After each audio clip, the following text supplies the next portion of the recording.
Isang panalo na lamang ang kailangan ni Olympic bronze medalist Yumir Marcial para makakuha ng slot sa 2024 Paris Olympics. Ang detalye mula kay Dennis Principe.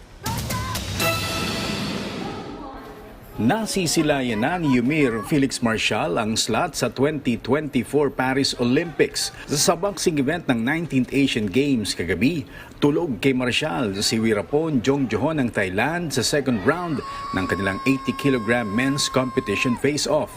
Isang right hook ang ipinatama ni Marcial sa panga ni Jongjohon, dahilan para sumubsob ang Thai boxer at agarang itigil ng referee ang laban. May 14 seconds na lamang ang nalalabi sa second round. Dahil sa panalo ay pasok na sa semifinal si Marcial at nakatitiyak na ng bronze medal.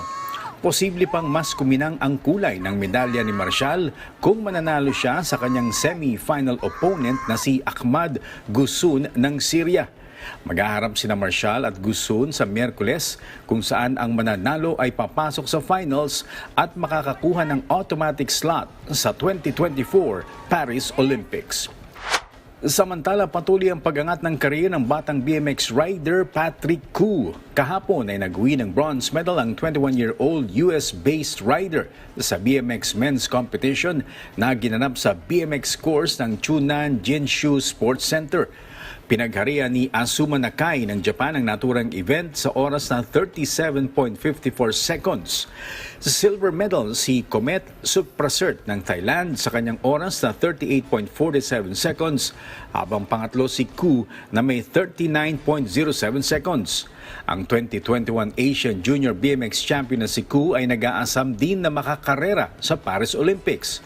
Susunod na target ni Koo ang Paris qualifier na 2024 World UCI BMX Championship na magaganap Mayo ng susunod na taon sa South Carolina, USA.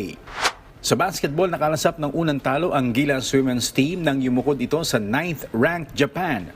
Ang final score, 96-59 pabor sa Japanese dribblers sa laro na ginanap linggo ng hapon sa Hangzhou Olympic Sports Center Gymnasium.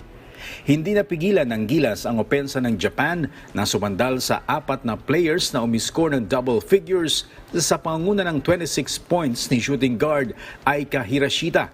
Tanging si Janine Ponteo sa nagtala ng double figures sa Pinay dribblers sa kanyang 13 markers. Para sa Rise and Shine Pilipinas, Dennis Principe nagulat.